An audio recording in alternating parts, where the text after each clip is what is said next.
আপোনালোকৰ মোবাইললৈ মোৰ বেকগ্ৰাউণ্ডত থকাৰ দৰে এটা মেছেজ আহিছে নেকি? মোবাইলবোৰলৈ এই সময়ত যিসকল ছাত্ৰ-ছাত্ৰী কলেজ পৰ্যায়ত বা স্কুল পৰ্যায়ত পঢ়ি আছে তেওঁলোকৰ মোবাইললৈ মোৰ বেকগ্ৰাউণ্ডত থকাৰ দৰে এটা মেছেজ এই কেইদিনত আহিছে আৰু সকলো আচৰিত হৈ পৰিছে যে এই মেছেজটো মানে কি? মই আজি এই মেছেজটোৰ অৰ্থ লগতে এই মেছেজটোৰ দ্বাৰা কৰিবলগীয়া সকলোখিনি কাম আপোনালোকক বুজাই আছো। নমস্কাৰ বন্ধুসকল, মিক্স আছামিজ ইউটিউব চেনেললৈ স্বাগতম। আহক আজি এটা খুব গুৰুত্বপূৰ্ণ দৰকাৰী যিটো এটা বিষয় হেতুৰ ওপৰত আমি আলোকপাত কৰিম। বিশেষকৈ যিসকলে এনএছপি নেশ্যনেল স্কলাৰশ্বিপ পৰ্টেলত স্কলাৰশ্বিপ পাইছিল বা এপ্লাই কৰিছিল পোৱা নাই পাব সেই সকলৰ বাবে এটা ডাঙৰ খবৰ। সেইটো হৈছে তেওঁলোকলৈ এটা SMS আহিছে।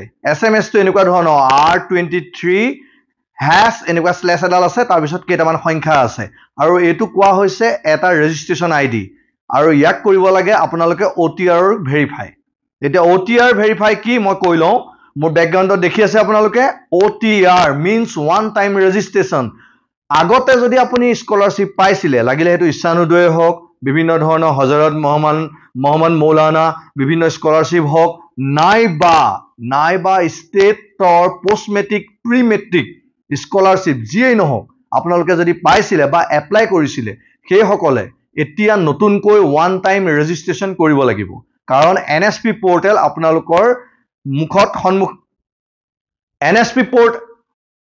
NSP পৰ্টেল নতুন হৈছে এতিয়া। দেখিছে আপোনালোকে বেকগ্ৰাউণ্ডত মই ভিউটো দেখাই আছো আৰু সেই NSP পৰ্টেলৰ যিটো OTR মানে হৈছে ওৱান টাইম ৰেজিষ্ট্ৰেচন।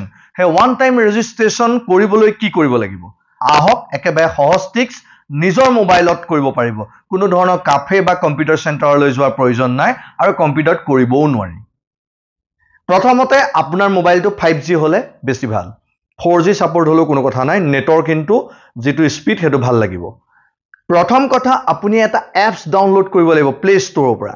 এপছটো হৈছে এইটো NSP এনেকৈ আহিব আৰু মোৰ ডেছক্ৰিপশ্যন লিংকত আপুনি এপছটোৰ লিংক পাই যাব। আৰু লগতে আৰু এটা এপছ ডাউনলোড কৰিব লাগিব, সেইটো হৈছে আধাৰ অথেণ্টিকেশ্যন। এই দুটা এপছ আপুনি প্ৰথমতে নিজৰ মোবাইলত ডাউনলোড কৰি লওক। এতিয়া নেক্সট কি কৰিব লাগিব? এপছটো খুলিব আৰু খোলাৰ লগে লগে এনেকুৱা এখন স্ক্ৰীন আপোনালোকৰ সন্মুখত আহি পৰিব আৰু স্ক্ৰীনখনত আপোনালোকে ইয়াত OTRৰ যিটো নাম্বাৰ মানে ৰেজিষ্ট্ৰেচন নাম্বাৰ আহিছে আপোনাৰ মেছেজত অহা ৰেজিষ্ট্ৰেচন নম্বৰটো ইয়াত ভৰাই দিব। ভৰাই দি পেলাই চেণ্ড OTP অপশ্যনত ক্লিক কৰিব। আপোনাৰ যিটো আগতে ৰেজিষ্ট্ৰেচন হৈ আছিলে NSPত সেই ৰেজিষ্ট্ৰেচন নম্বৰটোত আপোনাৰ এটা মেছেজ যাব আৰু মেছেজত এটা OTP যাব। OTPটো ইয়াত ভৰাই দিব।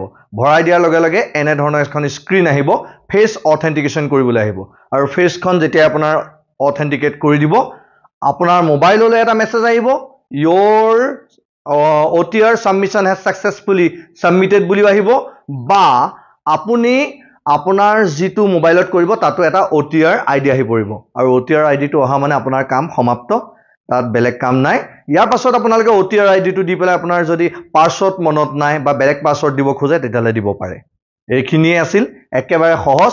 যদি কিবা ইয়াত কুৱেৰিজ থাকে বা কিবা অসুবিধা পায় মোৰ কমেণ্ট বক্সত কমেণ্ট কৰিব আৰু যদি ভিডিঅ'টো ভাল পালে লাইক শ্বেয়াৰ এণ্ড ছাবস্ক্ৰাইব কৰিবলৈ নাপাহৰিব। আৰু নতুন দৰ্শকসকলক সদায় ৱেলকাম, পুৰণা দৰ্শকসকলক অতি মৰম দিছো। আগন্তুক দিনতো এনেদৰে আপোনালোকে মোক সহযোগ দি যাব। নেক্সট ভিডিঅ'ত লগ পাম। See you, Tata.